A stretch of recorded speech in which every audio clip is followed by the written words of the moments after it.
Hey, Gail. Hey, summertime. Hey, girl. Did you see the game premiere? I did. I Cool, did. cool. Yes, I did. I was very excited that it was coming back. Me too. Me too. They made some So interesting. It was kind of like they made some interesting production choices. they did, and it seemed like they had a lot of ground to cover within that hour, and they were determined to fit everything in, whether it was to recap last season, to address psychological issues that have been plaguing one character for his Right. entire life, to Right. Right. all of it. We're just gonna work it out. Yeah. 1 hour. I'm a fan of the game. Let me start there. Yeah. Okay. Right. So it's on Old Glory for me. Okay. If yesterday were my first introduction, or whatever day, Tuesday were my first introduction to the game. Yeah. Yeah. Like even from the season finale from last season to this one, like Very true. there was some shakeups in the writing staff. I don't know what happened. They got some new blood in there or something. Something definitely was different with the writing.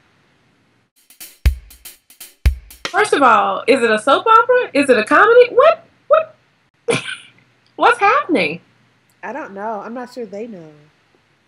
So, because the laugh track I was just about to say there's a laugh track, and then that there's is this terrible, dramatic, somber music that plays when somebody's in distress. and then there are these dramatic pauses by the characters themselves.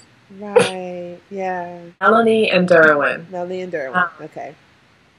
Okay, so it's been revealed, that she's had an abortion. Right. And then they have these dramatic moments between them, whether at the doctor's, at the hospital, whatever. Yeah. And then she walks out and she just so happens to run into... Well, she has to run into her past.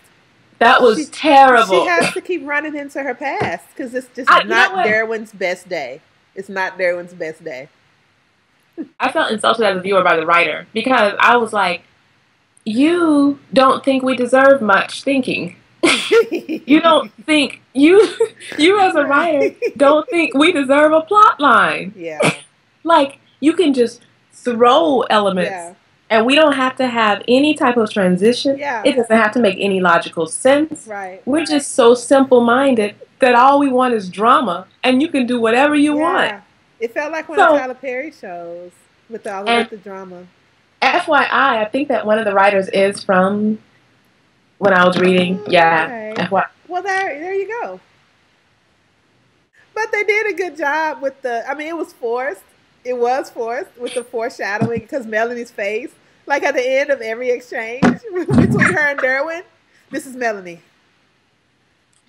You knew something was something was going on. What is she keeping? There's more. I loved it. I loved it, girl. Look, listen to me, Summer. I'm at home like, it's one of this. No, ma'am. No, ma'am. No, ma'am. I, on the other hand, am at home like, when she told him that it wasn't his baby that she aborted, I was like, and maybe it's just me, and maybe I need to go get myself right. But I was like, no, don't tell him. Yeah, like I was like, I thought that part was like ridiculous, and right for the sake of the show. I think that's obviously a secret she could have kept to herself, but it would have come out later. But would that have been a bad thing for the show, for the sake of the show? Right. That would have been really good. It would have been awesome dramatic effect. Again, Melanie, It would have been really good, actually, for it to come out later. Yeah. Right. But they had to resolve everything. Well, it seemed like in the course of it was 2 days. In the course of 2 days, this stuff happened. They had this huge conflict, and they resolved it. Yes. They resolved it in 2 days. Isn't that really how it happened, Summer? It's disappointing. It's disappointing because they've been the past couple of seasons, they've been really good at taking you along for the ride. Yeah. Yeah. Especially with Melanie and Derwin. You want to see them struggle. Yes. And work it out. Yes. You know? Oh, FYI, in case you were wondering, I have not actually been incarcerated. I have some work to do, so I'm in the library right now at school, tweeting. I'm in the library Skyping, so there is no bail money that needs to be sent or anything. I don't need a phone call. The whole Malik drama with the addict girlfriend. Yeah. I kind of actually, last season, I really actually liked that storyline. Mm-hmm. I liked the way they did it. Mm-hmm, mm-hmm, mm-hmm. I thought it was well done last season. Mm-hmm. But this week, like in the one show, like this one show, you know, with her like almost dying and maybe Malik doing CPR and nobody's calling 911. Tasha is like... Tasha with her dramatic breakdown.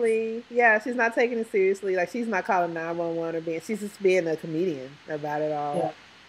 Or she's crying about her career and choosing Malik over Derwin. It was all over the place. Okay, so Tasha all of a sudden is off to the side crying dramatically. Yeah. And then there's just another annoying moment for me, just a small annoyance. Then TT approaches her and says, think of me as your magical Negro. Yeah. Okay.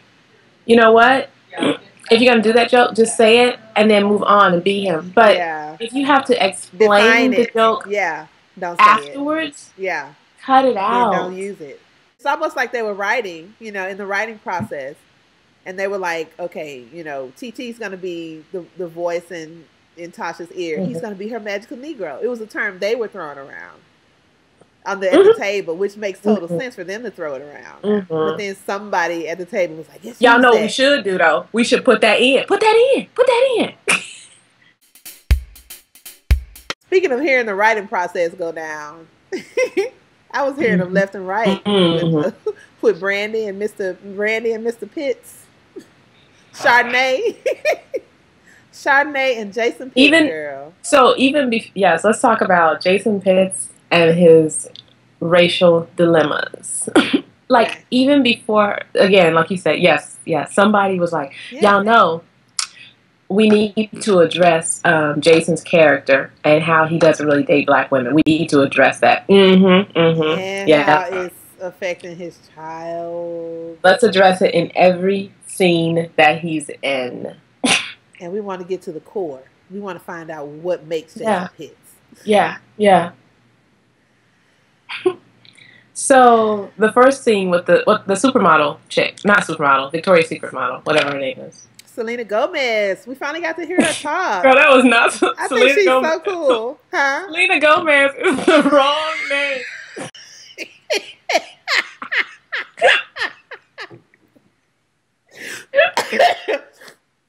Well, you know they all look alike.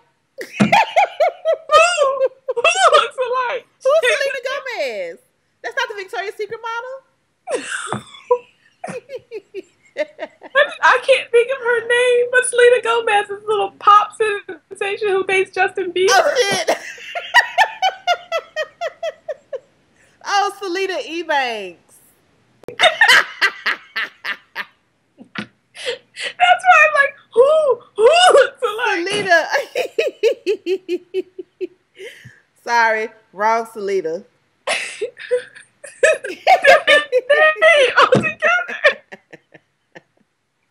Is it Selena? Okay. One is Selena, and the other one is Selita. Well, hell. I mean, that's an honest... Who named their child Selena anyway? That's an honest mistake. Okay. Selita Ebanks? Yes. Yeah. The Victoria's Secret model. Yes. So she was as black as I've ever seen her. Wasn't she so? I like her. I like that. I loved her accent. I love the black Latino accent. I love to hear her speak. I liked her outfit.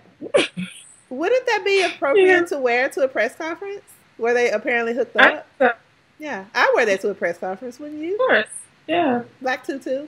Yeah. I was like, I have a black tutu. I really. I was like, could I wear that with like a little blazer? What kind of conversation were they having all of a sudden about him? You don't even. So you can sleep with us. We can't marry you. Like, really? Where did that come from? They only had an hour. Lazy asses didn't want to drag it out the whole season. Right. Of course, we don't want to develop this storyline and make it make sense. Right. We just gonna get to the bottom of it. And yeah, and they care so little for us as viewers that they didn't even take, that it's okay, that we'll accept it. Right. That it's okay to give us they were just serving us up garbage. Yeah. And they gonna top it off. We're gonna make her marry a black woman. the most stereotypical. Yes. First of all, we're gonna prove that his stereotypes about black women are true by embodying one in this character. And having her say it. Right. It was very lazy. So writing. Lazy. Such lazy writing. Yeah. And then with that lame ass story he gave about being turned down by some black women, and then when he became a star, those are the ones who wanted, they wanted him then, and then she somewhat rebuffs it with, you can't let a few make you think about all of them like that, Somebody had a soapbox, somebody at that writing table had a soapbox they needed to stand up on, and they stood on it. And worked it all the way out in one episode. And they wanted to show also that, they wanted to show that Jason Pitts was wrong, but they also wanted to show that black women, you're not blameless. Yeah. You're not blameless. Look what you do. Yeah. Oh my goodness. But then they softened it up at the end. Like when after he told his little emotional story, like they both softened up towards each other. So, are they going to stay together? Does he really have a soft spot for black women with weaves? The hood black women with weaves? In Brandy's words. And the whole thing, then they had to talk about relaxers and making your hair straight. White. And then about how white women have more weaves than black women. They had so many agendas to get to that they stuffed in. Yeah. One character. Oh my God. And the agendas are fine. Like, it's fine to have those agendas because they're obviously things that need to be, talked about. But draw it out over the whole season. Make it count. There was no depth at all. No depth at all. What I want to ask the writers is a couple of things. Number one, I need you to slow it down. Because what do we have to look forward to? They set up so many good storylines, but they didn't leave them anywhere to go.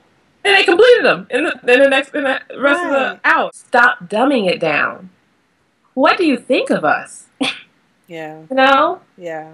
We are not stupid. Right. And we have the attention span to be able to follow a storyline. Right. And don't make us act like we're going to believe that this has been resolved, that Jason Pitt's emotional issues have been resolved by marrying Chardonnay. Yeah. Or that Melanie and Derwin are okay. Like, quit it. Yeah. It's annoying and it's insulting, and you're gonna lose some of your viewers. Yeah. Who have enjoyed the show, like from with Past Glory. Yeah. That was crap. So we are gonna continue to watch it on, like you said, on Old Glory, because it's Derwin and Melanie. It has to get better. It has to get better. Yeah. But where they're gonna go after this episode, who knows?